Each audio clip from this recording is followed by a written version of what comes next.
नमस्कार, सगरमाथा प्राइम समाचारमा स्वागत छ। म अर्जुन नेपाल।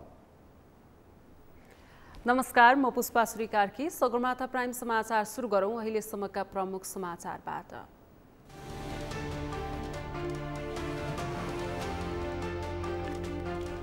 सत्ता गठबन्धनले चुनावी तालमेल गरे पनि सिट बाँडफाँडमा सकस। काङ्ग्रेसका दर्जनभन्दा बढी वरिष्ठ नेताहरूले नै टिकट पाउने अनिश्चित।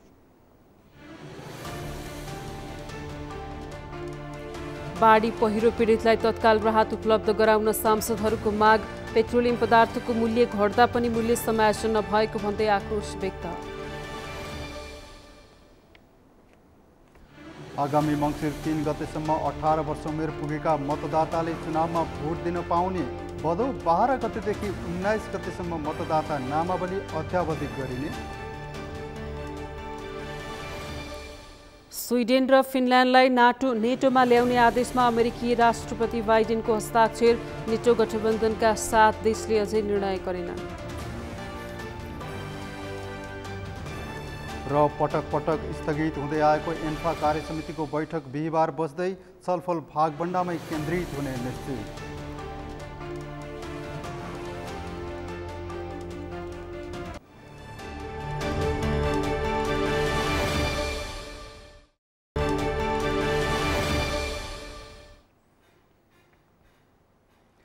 अब सगरमाथा प्राइम समाचार विस्तारमा। आगामी निर्वाचनमा सत्ता गठबन्धनका दलहरूले चुनावी तालमेल गरे पनि सिट बाँडफाँडमा भने सकस देखिएको छ। सिट बाँडफाँडको विषयलाई लिएर नेपाली काङ्ग्रेसभित्र चुनौती थपिँदै गएको छ। गठबन्धन कायम राखेर निर्वाचनमा जाँदा काङ्ग्रेसका आधा दर्जनभन्दा बढी वरिष्ठ नेताहरूले उम्मेदवारीको आशा मार्नुपर्ने देखिएको छ। गठबन्धनका अन्य दलहरूले भन्दा काङ्ग्रेसले धेरै सिट पाउने निश्चित छ। तर गठबन्धन कायम राखेर निर्वाचनमा जाँदा केही निर्वाचन क्षेत्रमा दुवै पक्षका शीर्ष नेताहरूको पकड रहेकाले काङ्ग्रेसभित्र समस्या पर्ने देखिएको हो। अमृत ढकालको रिपोर्ट।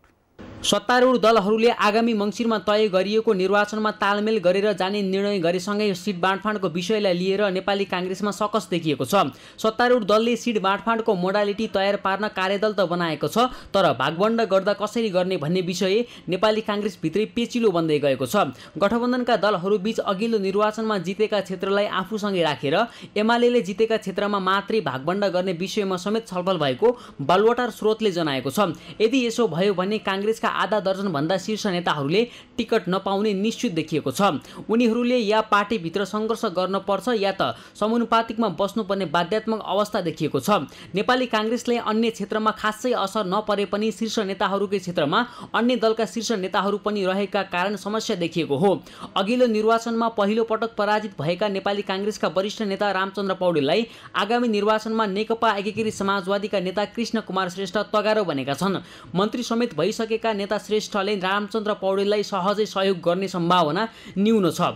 स्थानीय तह निर्वाचनको मत परिणाम अनुसार तनहुँ क्षेत्र नम्बर 1 मा नेपाली काङ्ग्रेस पहिलो शक्ति बने पनि एकीकृत समाजवादीको सहयोग बिना पौडेललाई निर्वाचन जित्न मात्रै होइन टिकट पाउने समस्या पनि देखिएको छ। यस्तै अघिल्लो निर्वाचनमा काठमाडौँ क्षेत्र नम्बर 5 बाट पराजित नेपाली काङ्ग्रेसका प्रवक्ता डाक्टर प्रकाश चन्द्र महत आगामी निर्वाचनमा नुवाकोट क्षेत्र नम्बर 1 बाट उम्मेदवारी दिने तयारी गरेका छन्। प्रवक्ता महत नुवाकोट क्षेत्र नम्बर 1 बाट उम्मेदवार बन्न सबैभन्दा पहिला सभापति देउवालाई भन्दा पनि आफ्नै दाजु रामचरण महतलाई विश्वासमा लिन आवश्यक छ। अघिल्लो निर्वाचनमा माओवादी केन्द्रसँग पराजित रामचरण महतले सहयोग नगरे भाइ प्रकाश चरण महतले नुवाकोटबाट टिकट पाउने सम्भावना अत्यन्तै न्यून छ। त्यसैमाथि माओवादी केन्द्रले नुवाकोट 1 नछाडे प्रकाश चरण महतको नुवाकोटबाट निर्वाचन लड्ने सपना अधुरै रहनेछ। सत्ता गठबन्धन बीच टिकट बाँडफाँडमा सबैभन्दा पेचिलो सिन्धुपाल्चोक क्षेत्र नम्बर 1 हुने देखिएको छ। यहाँ सभामुख समेत रहेका नेकपा माओवादी केन्द्रका नेता अग्निप्रसाद सापकोटा र प्रधानमन्त्री समेत रहेका नेपाली काङ्ग्रेसका सभापति शेरबहादुर देउवाका विश्वासपात्र मोहन बस्नेतबीच जुङ्गाको लडाईँ चलेको छ। अघिल्लो निर्वाचनमा वाम गठबन्धनका तर्फबाट काङ्ग्रेसका उम्मेद्वार मोहन बस्नेतलाई पराजित गरेका सापकोटा फेरि पनि निर्वाचन लड्ने बुझिएको छ। स्थानीय तहको निर्वाचनमा समेत थोरै पालिकामा मात्रै गठबन्धन गरेका दलहरूले आगामी निर्वाचनमा मिलेर जाने सम्भावना न्यून छ। नेपाली कांग्रेसका नेता मोहन बस्नेतले सिन्धुपाल्चोक क्षेत्र नम्बर 1 कुनै पनि हालतमा नछोड्ने अडान राख्दै आएका छन्। गठबन्धनका नाममा आफ्नो क्षेत्र माओवादी केन्द्रलाई दिइए विद्रोह गर्ने सम्मको चेतावनी नेता बस्नेतले पार्टी कमिटीलाई दिएका छन्। सत्ता गठबन्धन कायम रहेको अवस्थामा कांग्रेस महामन्त्री विश्वप्रकाश शर्मालाई समेत उम्मेद्वार बन्न कठिन देखिएको छ। अघिल्लो निर्वाचनमा माओवादी केन्द्रका नेता राम कार्कीसँग पराजित शर्मालाई अहिले टिकट पाउनै मुस्किल देखिएको छ। एक त शर्मालाई टिकट पाउनै गाह्रो छ भने अर्कातिर शर्माको क्षेत्रमा कांग्रेस भन्दा एमाले बलियो छ। स्थानीय तहको निर्वाचनमा पनि कांग्रेसको पक्षमा राम्रो प्रभाव पार्न नसकेका शर्माको पार्टीभित्र पनि ठूलो समूह छैन।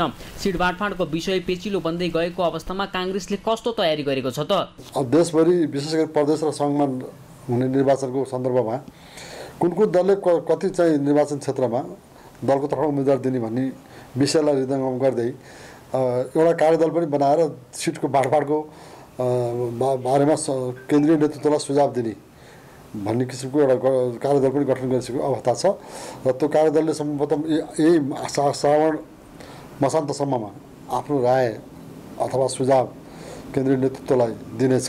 तदनुसार गठबन्धनको सिट बाँडफाँड हुनेछ भन्ने अहिलेको हामीले अपनाएको पद्धति अनुसारको हामी बिचको सहमतिको विषय सहमति भएको विषय अनुसारको प्रक्रिया यही हो। अब त्यस्तो अब बाँकी कुरा अब यो चाहिँ कार्यदलले दिएको प्रतिवेदनपछि नेतृत्वले त्यस बारेमा टुङ्गो लगाइसकेपछि सबै कुरा स्पष्ट हुने विषय हो। यी त केही उदाहरण मात्रै हुन्। सत्ता गठबन्धन कायम रहेको अवस्थामा गोर्खामा कांग्रेसले पूर्व प्रधानमन्त्री बाबुराम भट्टराई अथवा माओवादी केन्द्रका नेता नारायण काजी श्रेष्ठलाई छोड्नुपर्ने हुन्छ। अझ चितवन क्षेत्र नम्बर 3 बाटै माओवादी केन्द्रका अध्यक्ष पुष्पकमल दाहालले उम्मेदवारी दिने इच्छा देखाएपछि चितवनका कांग्रेसले फेरि हँसिया हतौडामै छाप लगाउनु पर्ने देखिएको छ। प्युठानमा जनमोर्चाले पाउने लगभग निश्चित छ। वामदेव गौतम पनि गठबन्धनमा सहभागी भए बर्दियाबाट सञ्जय गौतम बाहिरिनु पर्नेछ। मोरङमा महेश आचार्यलाई कठिन देखिएको छ भने कपिल वस्तुमा दीप कुमार उपाध्यायलाई टिकट पाउनै मुस्किल देखिएको छ। सत्ता गठबन्धनमा लोसपालाई समेत समावेश गर्ने विषयले विमलेन्द्र निधिको उम्मेदवारी पनि अन्यलमा परेको छ। मकवानपुरमा विरोध खतिवडाले दाबी नछोडे कांग्रेस सहमहामन्त्री महालक्ष्मी उपाध्याय डिनालाई गठबन्धनको साझा उम्मेद्वार बन्न कठिन छ। शीर्ष नेताहरूकै निर्वाचन क्षेत्र टुङ्ग्याउन सकस देखिँदा सबै नेताहरूलाई मिलाएर लैजान कार्यदलले कस्तो मापदण्ड तयार गर्छ त्यो भने हेर्न बाँकी छ। सगरमाथा टेलिभिजनका लागि क्यामेरामा सम्पूर्ण लम्सालका साथमा अमृत ढकाल, काठमाडौँ। सत्तारूढ दलहरूले प्रमुख प्रतिपक्षी दल नेकपा एमालेका सांसदहरूले बाढी पहिरो पीडितहरूलाई तत्काल राहत उपलब्ध गराउन सरकारसँग माग गरेका छन्। आज बसेको राष्ट्रिय सभा बैठकको शून्य समयमा एमालेका सांसदद्वय शारदा देवी भट्ट र विमला घिमिरेले बाढी पहिरो पीडितहरूलाई तत्काल राहत उपलब्ध गराउन ध्यान दिन सरकारसँग माग गरेका छन्। बैठकमा सांसद भट्टले कैलाली र कञ्चनपुरका जनता बाढी पहिरोबाट बढी प्रभावित भए पनि उनीहरूलाई राहत दिन सरकारले उचित कदम चाल्न नसकेको भन्दै आक्रोश व्यक्त गर्नुभयो। उहाँले वर्षाले प्रभावित जनताको क्षतिपूर्तिको उचित व्यवस्था मिलाउनु पनि सरकारलाई सचेत गराउनुभयो। क्षतिको समाचार आइरहेको छ। सुदूरपश्चिमका 9वटै जिल्लामा वर्षाका कारण बाढी पहिरो आउँदा जनताले धेरै क्षति बेहोर्नु परेको छ। त्यसमा पनि विशेष कैलाली र कञ्चनपुरका जनता यसबाट ज्यादा प्रभावित भएका छन्, जसका कारण त्यहाँका जनताको दैनिकी कष्टकर भइरहेको अवस्था छ। घाँसबासको समस्या भइरहेको छ। वर्षाले प्रभावित जनताको धनजनको क्षतिको न्यूनीकरण, रोकथाम, बाढी पीडितहरूको उचित व्यवस्थापन, क्षतिपूर्तिमा सरकारको यथाशीघ्र ध्यान दिनु म सम्माननीय अध्यक्षज्यू मार्फत नेपाल सरकारको ध्यान आकर्षण गराउन चाहन्छु। एमालेका अर्की सांसद विमला घिमिरेले भारतमा पेट्रोलियम पदार्थको मूल्य घट्दा पनि त्यसको समायोजन गर्न सरकार तयार नभएको भन्दै आपत्ति जनाउनुभयो। उहाँले किसानलाई खेतीबालीको बेला पनि मल नदिएको, गत वर्ष वर्षातका कारण क्षति भएको किसानको अन्न बालीको अझै राहत नदिएको भन्दै सरकारको चर्को आलोचना गर्नुभयो।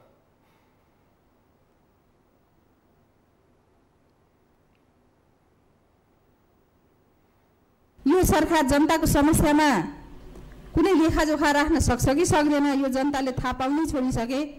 सम्माननीय अध्यक्षज्यू र अहिले भर्खरै नेपाल सरकारले पटक पटक पेट्रोलियम पदार्थमा मूल्य वृद्धि गर्ने कुरामा हप्ता पनि बाँकी नराखी मूल्य वृद्धि गर्यो। तर अहिले भारतमा मूल्य गर्दाखेरि फेरि त्यसको समायोजन गर्ने कुरामा कुनै चासो, कुनै जनतालाई राहत दिने कुरामा कुनै खालको।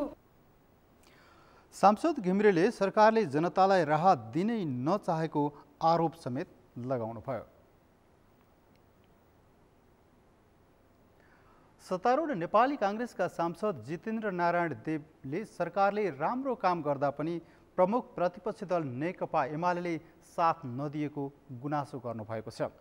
सांसद देवले निष्पक्ष ढङ्गले स्थानीय तह निर्वाचन सम्पन्न हुन, महिला हिंसा विरुद्धको ऐन संशोधन हुनु, प्रतिनिधि सभा र प्रदेश सभाको निर्वाचनको मिति घोषणा हुनु, नागरिकता सम्बन्धी ऐन संशोधन हुनु सरकारको ऐतिहासिक काम भए तापनि एमाले साथ नदिएको बताउनु भएको हो। उहाँले एमालेलाई सरकारप्रति नकारात्मक भाव मात्रै राखेर अघि नबढ्न पनि पटक पटक आग्रह गर्नुभयो। लोकतन्त्रमा प्रतिपक्ष दल भनेको रचनात्मक हुनुपर्ने उल्लेख गर्दै सांसद देवले सकारात्मक सोच लिएर आउन पनि प्रमुख प्रतिपक्षी दल एमालेलाई आग्रह गर्नुभयो। 5वटा युगान्तकारी कामहरू भएका छन्। त्यो भनेको शान्तिपूर्ण तरिकाबाट निष्पक्ष ढङ्गले, स्वतन्त्र ढङ्गले यो देशमा स्थानीय तहको निर्वाचन सम्पन्न भएको छ। अब मङ्सिर 4 गते प्रतिनिधि सभा र प्रदेश सभाको निर्वाचन हुन गइराखेको छ। यही सदनले महिला हिंसा विरुद्धको ऐन संशोधन भएको छ। यही सदनले नागरिकता सम्बन्धी ऐनलाई संशोधन गरेको छ। यो युगान्तकारी कामहरू, ऐतिहासिक कामहरू यो सरकारले गरेको छ। यसबारेमा प्रमुख प्रतिपक्षका साथीहरूले के भन्नुहुन्छ? सांसद देवले मुख्य राजनीतिक दलहरू अझै पनि एकताबद्ध भएर अघि बढ्नुपर्ने बेलामा एमाले राजनीतिक तिक्तता ल्याउने खालको टिप्पणी गरिरहेको आरोप लगाउनुभयो। प्रमुख प्रतिपक्षी दल नेकपा एमालेका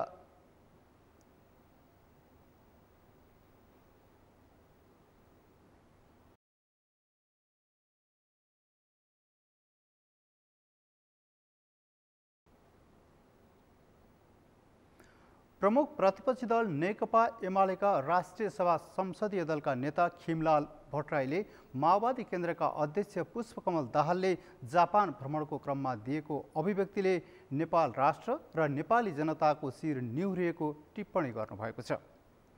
नेपालमा एकपटक पनि नआउनुभएका तत्कालीन प्रधानमन्त्री सिन्जो आबे नेपालमा आएको बेला 2-3 पटक दुई मुलुकको हितको विषयमा कुरा भएको भनेर अध्यक्ष दाहालले जापानमा अभिव्यक्ति दिएको भन्दै नेता भट्टराईले त्यसले सिङ्गो मुलुकको शिर निहुर्याएको बताउनु भएको छ। नेता भट्टराईले पूर्व प्रधानमन्त्री र सत्तारूढ दलको जिम्मेवार नेता दाहालको नेपाल भ्रमणमै नआउनु भएका आबेबारे अति हल्का टिप्पणी गरेको भन्दै आपत्ति समेत जनाउनुभयो।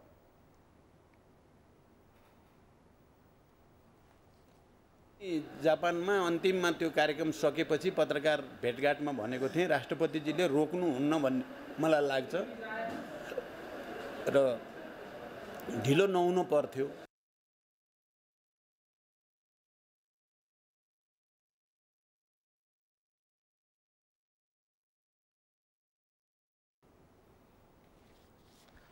नेता भट्टराईले मूल्य वृद्धि आहत भएका जनतालाई सुन्न र देख्न नसकेको भन्दै सरकारको चर्को आलोचना समेत गर्नुभयो।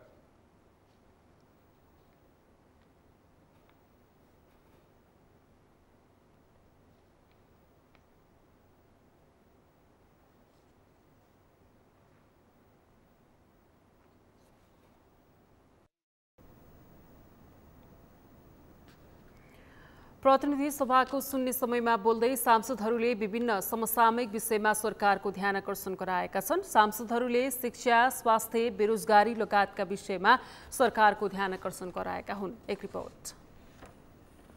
सदस्य तेजुलाल चौधरीले देशमा शिक्षा, स्वास्थ्य र रोजगारीको अवस्था नाजुक रहेको भन्दै सरकारको ध्यानाकर्षण गराएका छन्। सांसद चौधरीले देशमा शिक्षा, स्वास्थ्य, रोजगारीको अवस्था नाजुक अवस्थामा पुगेको बताए। उनले बालबालिकाले गुणस्तरीय शिक्षा लिन नपाएको तथा बालबालिका कुपोषणको शिकार भइराखेको भन्दै सरकारको ध्यानाकर्षण गराए। बालबालिकाले क्वालिटी एजुकेसन लिन पाएको छैन, बालबालिकाले कुपोषणको शिकार भइराखेको छ, साथसाथै सुर्तीजन्य पदार्थको सानैमा प्रयोग गरिराखेका छन्, सानैबाट मोबाइलमा फ्री फायर र पब्जी जस्ता काम नलाग्ने एप्सहरू चलाइराखेका छन्। कक्षा 1मा 11 लाख विद्यार्थीहरू भर्ना हुन्छ र यसै परीक्षा दिँदाखेरि जम्मा 5 लाख पनि पुगेको हुँदैन। 6 लाख विद्यार्थीहरू कहाँ हराउँछ? त्यस्तै गरिकन यस विषयमा सरकार गम्भीर हुनुपर्छ। प्रतिनिधि सभा सदस्य दिलकुमारीले नागरिकता विधेयक छिटोभन्दा छिटो प्रमाणीकरण गर्न राष्ट्रपति विद्यादेवी भण्डारीको ध्यानाकर्षण गराइन्।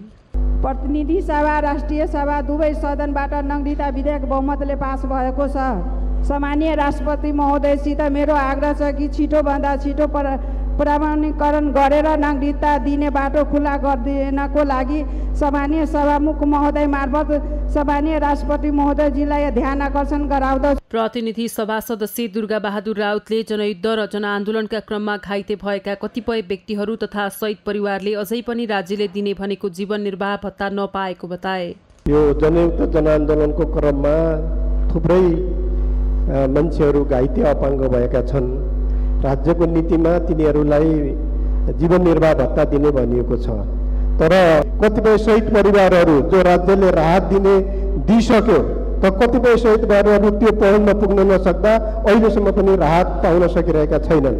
प्रतिनिधि सभा सदस्य दुर्गा कुमारी विश्वकर्माले विगतको सरकारले सीमाबाट तरकारी तथा फलफुल ल्याउँदा विषादी जाँच गरेर ल्याउने व्यवस्था गरेको उल्लेख गर्दै हाल विषादी जाँच गर्ने मेसिन कुन अवस्थामा छ भनी प्रश्न गरिन्। तरकारी फलफुल नेपालमा ल्याउँदाखेरि इन्डियाबाट नेपालमा अथवा कुनै पनि देशबाट नेपालमा ल्याउँदाखेरि विष मापन गर्ने मेसिन ल्याइएको थियो भन्सार लगायतका 8-10 ठाउँमा। त्यो मेसिनले त्यति बेला चेक जाँच गर्दाखेरि विष धेरै भयो भने फिर्ता पनि गरिएको थियो र अहिले त्यो तरकारी फलफुल मापन गर्ने मेसिन छ कि छैन, त्यो मेसिनको अवस्था बिगारेर राखिएको छ कि अथवा मेसिन सन्चो बेसन्चो के छ र। प्रतिनिधि सभा सदस्य दुर्गा पौडेलले देशमा आत्महत्याको घटना श्रृङ्खलाबद्ध किसिमले बढ्दै जानु गम्भीर समस्या भएको बताइन्। अहिले श्रृङ्खलाबद्ध किसिमले आत्महत्याको घटनाहरू बढ्दै गइरहेको अवस्था छ। नेपाल प्रहरीको तथ्याङ्क पनि दैनिक 29 जनाको दरले आत्महत्या गरिरहेको अवस्थाहरू त्यो पनि प्रष्ट अगाडि आइरहेको छ। यो एकदम गम्भीर समस्या बन्दै गइरहेको कारणले गर्दाखेरि सरकारको यसप्रति गम्भीर ध्यान आकर्षण गर्न चाहन्छु। प्रतिनिधि सभा सदस्य देवप्रसाद गुरुङले सरकारले तत्काल निर्वाचन सम्बन्धी ऐन ल्याउनु पर्ने बताए। उनले निर्वाचन घोषणा गरेसँगै प्रतिनिधि सभाको कार्यकालको सम्बन्धमा बहस उठेको भन्दै प्रतिनिधि सभाको कार्य अवधिको सम्बन्धमा पनि ऐन आवश्यक रहेको उल्लेख गरे। निर्वाचनको कार्यतालिका सम्बन्धी विषयमा एउटा ऐनको जरुरी पर्छ र यो कार्यावधिको सन्दर्भमा पनि ऐनको जरुरी पर्छ। त्यसो भएको हुनाले छिटोभन्दा छिटो ऐन ल्याओस्। प्रतिनिधि सभा निरन्तरताको परिकल्पना गरेको छ, रिक्तताको परिकल्पना गरेको छैन। अहिलेको परिस्थितिले रिक्तताको सम्भावना छ। रिक्तताको स्थितिमा मुलुकमाथि एउटा गम्भीर सङ्कट पैदा हुन सक्छ।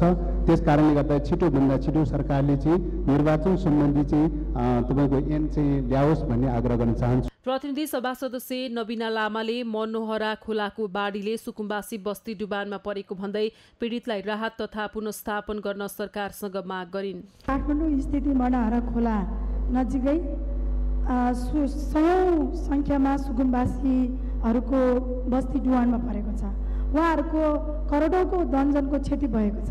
यथाशीघ्र तत्कालै त्यहाँको चाहिँ अध्ययन भ्रमण गरी पीडितलाई राहतको व्यवस्था होस् र त्यहाँको सत्य तथ्य ल्याओस् र व्यवस्था छिटोभन्दा छिटो गरोस् भन्ने कुराको ध्यान आकर्षण गर्न चाहन्छु। प्रतिनिधि सभा सदस्य निरुदेवी पालले केपी ओली नेतृत्वको सरकारले कञ्चनपुरमा सुरु गरेका विकास निर्माणका कामहरू सबै रोकिएको भन्दै विकास निर्माणको कामहरू तत्काल अघि बढाउन माग गरिन्। देशैभरि 12वटा स्मार्ट सिटी सरकारले घोषणा गर्दा कञ्चनपुरको सबैभन्दा ठुलो र पुरानो भीमतत्व नगरपालिका पनि स्मार्ट सिटीका रूपमा घोषणा गरी 1 अरबका लागि छुट्याइएको पुग्यो। किन बजेट काटियो म सोध्न चाहन्छु। नेपाल भारत चीन जोड्ने कञ्चनपुरदेखि दार्चुलाको तिङ्करसम्म पुग्ने महाकाली करिडोर अर्बौं रकम छुट्याइएको थियो। त्यो आज कहाँ गयो? बेथरा चाँदनीमा सुक्खा बन्दरगाह बनाउन सबै कामहरू तीव्रताका साथ ओली सरकारले अगाडि बढाएको थियो, त्यो किन ढिलो भइरहेको छ?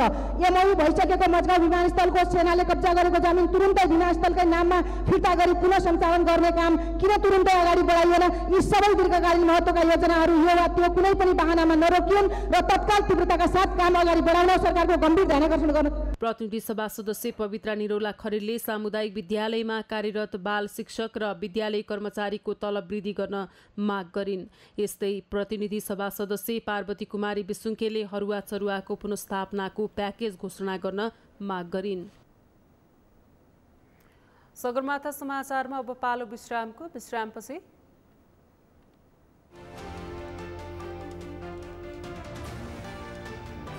आगामी मङ्सिर 3 गतेसम्म 18 वर्ष उमेर पुगेका मतदाताले चुनावमा भोट दिन पाउने। भदौ 12 गतेदेखि 19 गतेसम्म मतदाता नामावली अद्यावधि गरिने। स्विडेन र फिनल्यान्डलाई नेटोमा ल्याउने आदेशमा अमेरिकी राष्ट्रपति बाइडेनको हस्ताक्षर। नेटो गठबन्धनका 7 देशहरूले अझै निर्णय गरेनन्।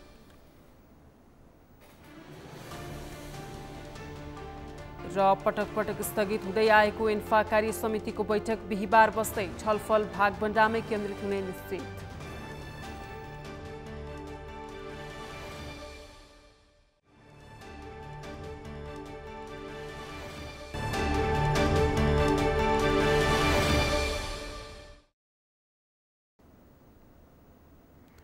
विश्रामपछि सगरमाथा समाचारमा स्वागत छ। अब बाँकी समाचार। आगामी मङ्सिर 3 गतेसम्म 18 वर्ष उमेर पुगेकाले मङ्सिर 4 गते हुने प्रतिनिधि सभा र प्रदेश सभा चुनावमा मतदान गर्न पाउने भएका छन्। चुनावमा सहभागी हुनका लागि भने फोटोसहितको मतदाता नामावलीमा भने आफ्नो नाम भएको हुनुपर्ने निर्वाचन आयोगले जनाएको छ। गएको साउन 19 गतेसम्म फोटोसहितको मतदाता नामावलीमा नाम समावेश भएकाले मात्रै मतदान गर्न पाउनेछन्। आयोगले चुनावका लागि गएको 20 गतेदेखि नयाँ मतदाताको नामावली सङ्कलनको काम स्थगित गरेको छ। आयोगका प्रवक्ता शालिग्राम शर्मा पौडेलका अनुसार चुनावको मिति घोषणा भएको दिन अर्थात् गएको 19 गतेसम्म सङ्कलन भएको र मतदान हुने मितिभन्दा अघिल्लो दिन मङ्सिर 3 गतेसम्म 18 वर्ष पुग्ने व्यक्तिहरूको मतदाता नामावलीलाई अद्यावधि गर्ने तथा दाबी विरोधको प्रक्रिया सुरु भएको छ।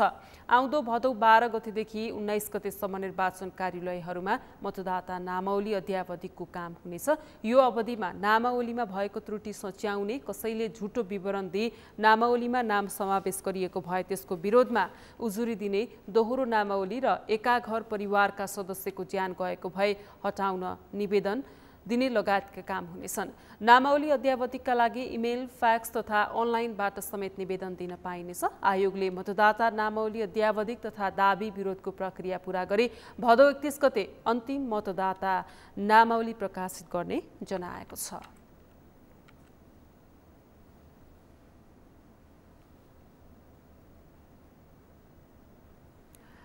राष्ट्रिय सभाका अध्यक्ष गणेश प्रसाद तिमल सिन्हाले राष्ट्रिय गौरवका आयोजना तोकिएकै समयमा सक्नुपर्ने बताउनु भएको छ। आज राष्ट्रिय सरोकार तथा समन्वय समितिको बैठकमा उहाँले राष्ट्रिय गौरवका आयोजना तोकिएको समयमै नसकिँदा लाभ लिनबाट वञ्चित हुनु परेको बताउनु भएको छ। उहाँले मेलम्ची आयोजनाको काम अहिलेसम्म नसकिँदा पानीको कारणले स्वास्थ्य लाभ गर्ने अवसरबाट वञ्चित हुनु परेको बताउनुभयो। अध्यक्ष तिमल सिन्हाले आयोजना ढिलो हुँदा लागत बढ्दै गएको र सरकारले यति ठुलो आयोजनाको लागत बढ्दै जाँदा धान्न मुस्किल हुने भन्दै कामहरू समयमै सक्नुपर्ने बताउनुभयो। उहाँले सरकारले योजना बनाउँदा व्यावहारिक रूपमा उपयुक्त तवरले बनाउन नसकेको भन्दै त्यसलाई सच्याएर अघि बढ्न आवश्यक रहेको बताउनुभयो। उहाँले राष्ट्रिय गौरव भनिरहँदा राष्ट्रिय गौरवका आयोजनाको निश्चित परिभाषा, निश्चित अर्थ र महत्त्व हुनुपर्ने बताउनुभयो। उहाँले राष्ट्रिय गौरवका आयोजना प्रधानमन्त्री, अर्थमन्त्री वा अन्य मन्त्री र सरकारको पहुँचमा रहेका नेताहरूको मन परेको योजनालाई बनाउने कुरा हुन नहुने बताउनुभयो। गौरवको आयोजनाको निश्चित परिभाषा र निश्चित अर्थ र महत्त्व हुनु पर्यो। अब प्रधानमन्त्रीलाई कहिले मन लाग्यो यो राष्ट्रिय आयोजनामा राखौँ, अर्थमन्त्रीलाई मन लाग्यो यो राखौँ, कुनै मन्त्रीलाई लाग्यो राखौँ, कुनै नेता अलिकति सरकारमा पहुँच्ने नेतालाई लगाएर राखौँ भनेर राख्ने चिजहरू यी आयोजनाहरू होइनन् भन्ने मलाई लाग्छ। त्यसकारण त्यसको निश्चित परिभाषाका साथ राष्ट्रिय गौरव भन्नको लायक खालका आयोजनालाई मात्र राखौँ। यदि त्यो छैन भने त्यसलाई त्यहाँबाट हटाउनु पर्ने हुन्छ। त्यो त हाम्रो रूपमा सरकारले ध्यान दिनुपर्ने हो। त्यसकारण घोषणा गरिसकेका यी आयोजनाहरू सिँचाइ आयोजना, सिक्टा सिँचाइ आयोजना भन्नुहोस्, सुनकोशी मरिन डाइभर्सनकै यहाँको कुरा, अरू धेरै आयोजनाहरू यस्ता छन्। अध्यक्ष तिमल सिन्हाले समयमै योजनाहरूको काम सकिएको छ वा छैन भन्ने बारेमा समितिले निगरानी बढाउनु पर्ने पनि बताउनुभयो।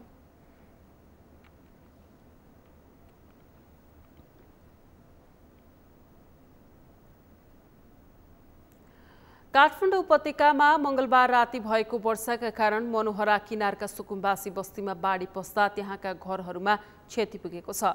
खोलाले कटान गरी माटोको ढिस्को खोलामा खस्दा खोलाको धार परिवर्तन भई 60 घर टहरा डुबाएको हो। रातको समयमा अचानक घरभित्र बाढी पस्दा पशुधनको समेत क्षति भएको छ भने केही पशुपन्छीको उद्धार गरिएको छ। अभिषेक सुनारको रिपोर्ट। मनोहरा खोलाको पानी सुकुम्बासी बस्तीमा पस्दा 60 घर टहरामा क्षति पुर्याएको छ। केही टहरा बाढीले बगाउँदा स्थानीयहरू घरविहीन भएका छन्। खोलाले सोही स्थानका 4वटा बङ्गुर फर्म समेत बगाएको छ। दुबोखाट बेसीमा खोला किनारका 20वटा घर टहरा डुबाउँदा क्षति पुगेको छ। घरभित्र रहेका भाँडाकुँडा, दराज, लुगा, बिजुलीका सामान, टिभी, फ्रिज, पङ्खा लगायत सबै सामग्री पानीले भिजाएर क्षति पुर्याएको स्थानीयहरूले बताएका छन्। रातिको 12 बजेदेखि घरभित्र बाढी पसेपछि रातभर निदाउन नपाएको उनीहरूको भनाइ छ।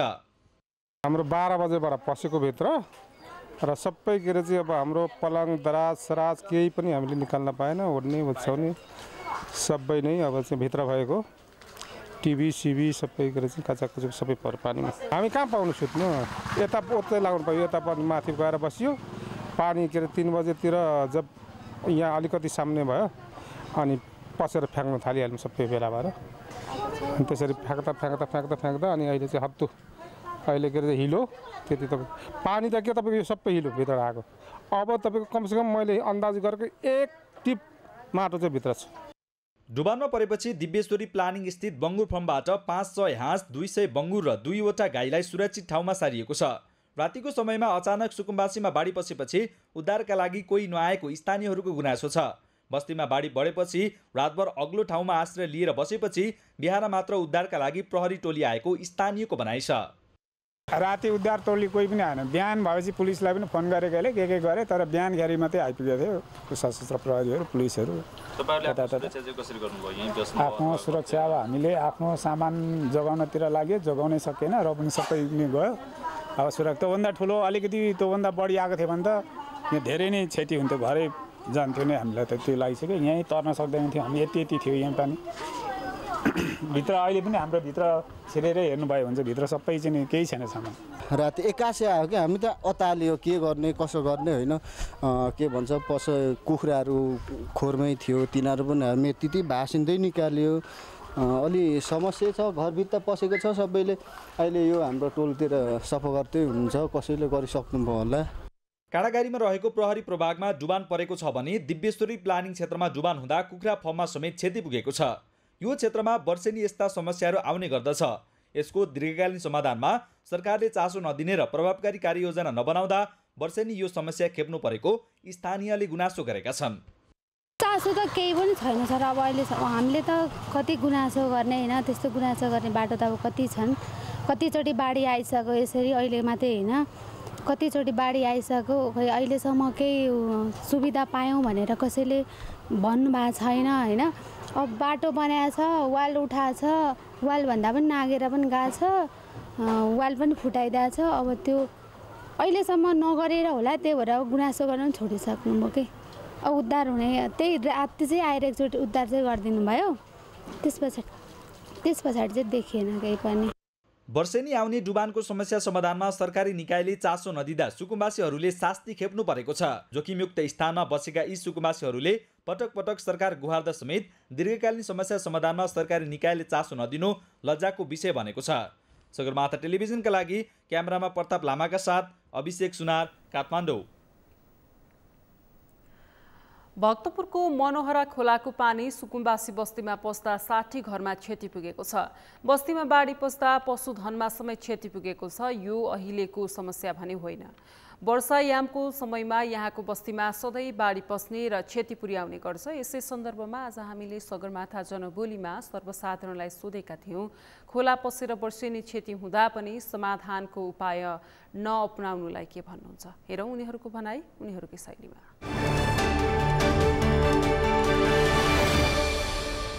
त्यो त सरकारको समस्या। सरकारले अब चुनाव आउँदा भोट माग्न आउने, हामी यो गर्छौँ त्यो गर्छौँ भन्ने, अब जितेर गएपछि हेर्दै नहेर्ने।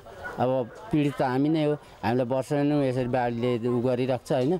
वर्षौँ पछि यसरी बाढी पस्छ। अब यसको केही छैन होइन, उपाय केही छैन। अब उपाय भाग्ने मान्छे राति 12-1 बजे कसरी भाग्ने होइन, कता सामान जोगाउने बालबच्चा हुन्छ, दुनियाँ दिवाना हुन्छ। तरै पनि अब आउने हेर्ने सकियो। अब त्यसको केही छैन के उपाय। अनि आखिरी सरकारले त के नै गर्ने रहेछ र होइन।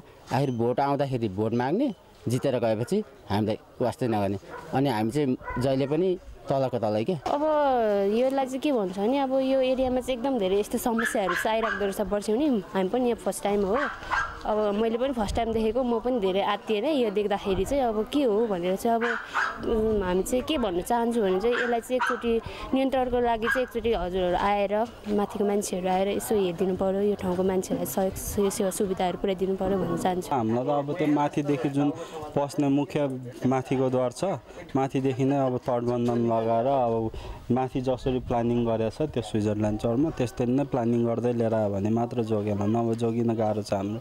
अब त्यसको लागि अब अघि पनि सुने हो, 2-3 ठेकदारहरू माथि कुरा गर्दै थियो। कुरा गर्दा के भन्छ यो टहरो बचाउनको लागि 1.5-2 करोडको वाल चाहिँ कहाँ 1 घनमिटरको 9,000 पर्छ। यत्रो 1,000-2,000 घनमिटर भत्काउनु पर्छ, 1.5-2 करोड सकिन्छ। अनि त्यो के गर्नु? अब जे हुन्छ यस्तै हो, वर्ष नि यस्तै यतिकै छोडिदिउँ भन्छ। अब के भन्नु? 20 वर्षभन्दा बढी भइसक्यो।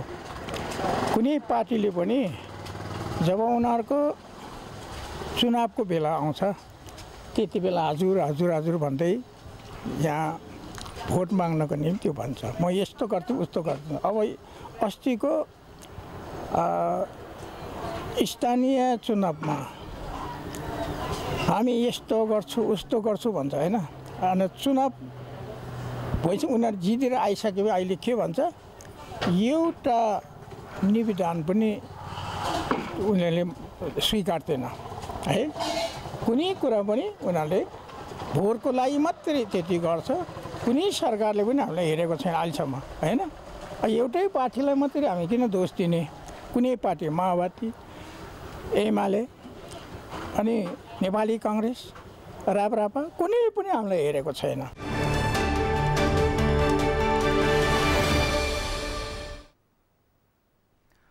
कुनै समय प्रमुख व्यापारिक केन्द्रको रूपमा रहेको दाङको कोइलावास बजार अहिले सुनसान बनेको छ। मध्यपश्चिमका अधिकांश मानिसहरूको नुनदेखि सुनसम्म खरिद गर्ने केन्द्र रहेको सो क्षेत्रका मानिस आफै सामान खरिदका लागि भारत जानुपर्ने बाध्यता रहेको छ। दाङबाट दामोदर खनालको रिपोर्ट। सुन्दा कथा जस्तै लाग्ने कोइलावासको हालको अवस्था सुनसान छ। कुनै यस्तो जमाना थियो जुन समयमा मध्यपश्चिमका अधिकांश जिल्लाका मानिस नुनदेखि सुनसम्म खरिद गर्नका लागि नेपाल भारत सीमामा रहेको कोइलावास पुग्थे। तर अहिले कोइलावास सुनसान छ। न त यहाँ बजार छ, न त बजारमा आउने ग्राहक नै छन्। खच्चाखच रहने बजार त्यहीका स्थानीयलाई समेत बिरानो लाग्न थालेको छ। प्रमुख व्यापारिक केन्द्रको रूपमा चिनिएको यो ठाउँ बजार नभएपछि उजाड देखिएको छ। तपाईको पहिरो गएर कति घरहरू जमिन समेत खोलामा गइयो। कुनै अझै बाँकी छ, टङ्गिएकै छन्, जाने अवस्थामा छन्। त्यसको सबभन्दा ठुलो चाहिँ तटबन्धन। मूल तटबन्धन नहुँदाखेरिमा तपाईँको जो कटान हुँदै हुँदै सबै खोलामा जाने व्यवस्था छ। पहिला इनारको पानी त खाइरहेको थियौँ यहाँ हामीले। अब इनारको पानी पनि छैन, झन् अब डिप बोरिङ पनि सुकियो। अनि कहाँबाट हुन्छ त? लास्ट अब भारतबाट बोकेर ल्याउनु पर्यो खाने पानी पनि। वैशाखमा सुक्छ। यहाँ 12वटा 11वटा कुवा छ। हुन त यस ठाउँको आफ्नै समस्या छन्। वर्षातको समयमा केही सहज भए पनि हिउँद र गर्मीको समयमा 5-6 किलोमिटर हिँडेर सीमा पारी भारतबाट पानी ल्याउनु पर्ने बाध्यता रहेको स्थानीयको दुखेसो छ। खाने पानी सबभन्दा ठुलो खाने पानीको समस्या छ। 2-3 ठाउँ यो खानेपानीको यो बोर्डिङ गर्यो हेर्नु केही फलफुलो भएन अहिले जो छ यहाँ अहिले मन्दिरमा नगरको मन्दिरमा बहुत भइरहेछ भनौँ न पानी गइरहेछ अब अहिले खोलाको पानी छ नि भित्र त्यो धाराको पानी हामी खाइरहेछौँ समस्या कि वहीँ जानुपर्छ इन्डियाका ल्याउनुपर्छ सबभन्दा ठुलो पानीको समस्या पानी मात्र नभई पछिल्लो समय यस क्षेत्रमा सामान्य शिक्षा स्वास्थ्य औषधि उपचार र खाद्यान्नको लागि पनि भारत जानुपर्ने बाध्यता छ दुई देशबीच सीमामा रहेको यो बजार प्रदेश सरकारले बेउत्याउन स्थानीयहरूको भनाइ छ वर्षौंसम्म उजाडिएको कोइलाबास बजारले फेरि आफ्नै रूप बदल्नेछ पुरानो व्यापारिक शाख जोगाउने लुम्बिनी प्रदेशका मुख्यमन्त्री कुलबहादुर केसीले बताए अब पूर्वाधारको प्लानिङ हुँदैछ पूर्वाधारको प्लानिङको बजेट पनि व्यवस्थापन भएको छ सङ्घीय सरकारको पनि बजेट छ प्रदेशको पनि छ त्यसलाई जोडेर अहिले हाम्रो केन्द्रका निम्ति नै इन्जिनियर साहबले आउनु भएको छ हामीले यो वर्ष यसको डिपिआर र मास्टर प्लान बनाइसक्छौँ त्यसपछि निर्माण गर्नुपर्ने चिजहरू राजधानी निर्माण सँगसँगै यसको पनि अगाडि बढ्छ नाकाहरूले मात्रै सञ्चालन गर्नुपर्दा आफ्नो काउन्टर पार्टसँग हाम्रो छलफल भइरहेको छ राजधानीको नाका भइसकेपछि के अरूको त भन्नै पर्दैन प्रदेशको राजधानी बन्दैछ राजधानीको नाका भनिसकेपछि यसको प्लानिङ पनि त्यसले त्यही डिजाइनमा गरिहाल्छ प्रदेश सरकारले यस क्षेत्रको सामान्य भन्दा सामान्य कुराको विकासमा ध्यान दिए कोइलाबास पुरानै लयमा फर्कनेछ तत्काल नाकालाई चलायमान बनाउन नेपाल भारत बीच सहमति गर्न यो बजार पुनः चलायमान हुन असम्भव भने हुँदैन बजार पुनः सञ्चालन भएका रुकुम रोल्पा प्युठान अर्घखाँची दाङ सल्यान लगायत थुप्रै जिल्लाका स्थानीय उत्पादनले बजार पाउनुका साथै ग्रामीण क्षेत्रका किसानले पनि आय आर्जन गर्न सक्नेछन् सगरमाथा टेलिभिजनका लागि दाङबाट दामोदर खनालको रिपोर्ट सगरमाथा समाचारमा अब पालो भएको छ विश्रामको विश्रामपछि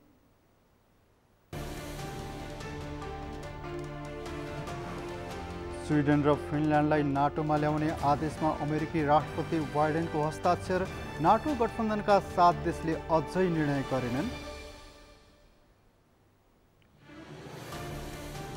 र पटक पटक स्थगित हुँदै आएको एन्फा कार्य समितिको बैठक बिहिबार बस्दै छलफल भागबण्डामै केन्द्रित हुने निश्चित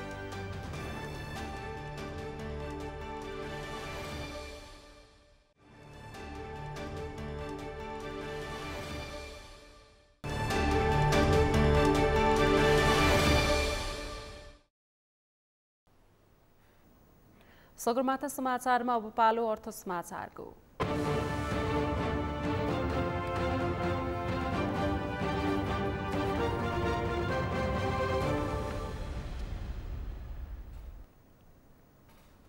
हिमालयन बैंक र अमेरिकन एक्सप्रेसले नेपालमा 2वटा नयाँ कार्डको सेवा सुचारू गरेको छ आज काठमाडौँको कमलादी स्थित बैंकको केन्द्रीय कार्यालयमा एक कार्यक्रमको आयोजना गरी कार्डको शुभारम्भ गरिएको हो बैंकका प्रमुख कार्यकारी अधिकृत अशोक शमशेर राणाले कार्डको अनावरण गर्नुभएको थियो Himalayan Bank American Express credit card र Himalayan Bank American Express prepaid card गरी आफ्ना 2वटा नयाँ कार्डहरू सञ्चालनमा ल्याएको छ क्रेडिट कार्डको प्रयोग विभिन्न क्षेत्रमा भ्रमण गर्दा तथा विभिन्न सरसामानहरू खरिद गर्दा गर्न सकिनेछ प्रिपेड कार्डको प्रयोग उच्च शिक्षा अध्ययनका लागि विदेश जाने विद्यार्थी तथा अन्य यात्रुहरूले सेवा लिन सक्ने बैंकले जनाएको छ कार्डको प्रयोग गरी भुक्तानी गर्दा विभिन्न लाभ तथा छुटहरू पाउने बैंकले जनाएको छ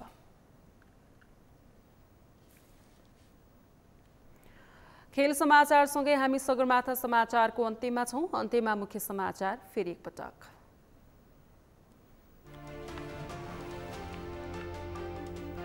सत्ता गठबन्धनले चुनावी तालमेल गरे पनि सिट बाँडफाँडमा सकस कांग्रेसका दर्जनभन्दा बढी शीर्ष नेताहरूले नै टिकट पाउने अनिश्चित बाढी पहिरो पीडितलाई तत्काल राहत उपलब्ध गराउन सांसदहरूको माग पेट्रोलियम पदार्थको मूल्य घट्दा पनि मूल्य समायोजन नभएको भन्दै आक्रोश व्यक्त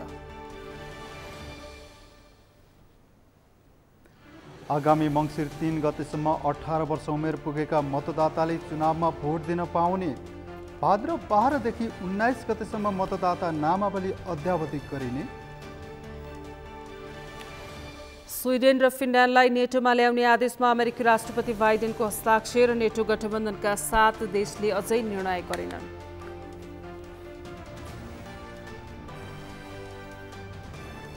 र पटक पटक स्थगित हुँदै आएको एन्फा कार्य समितिको बैठक बिहिबार बस्दै छलफल भागबण्डामै केन्द्रित हुने निश्चित।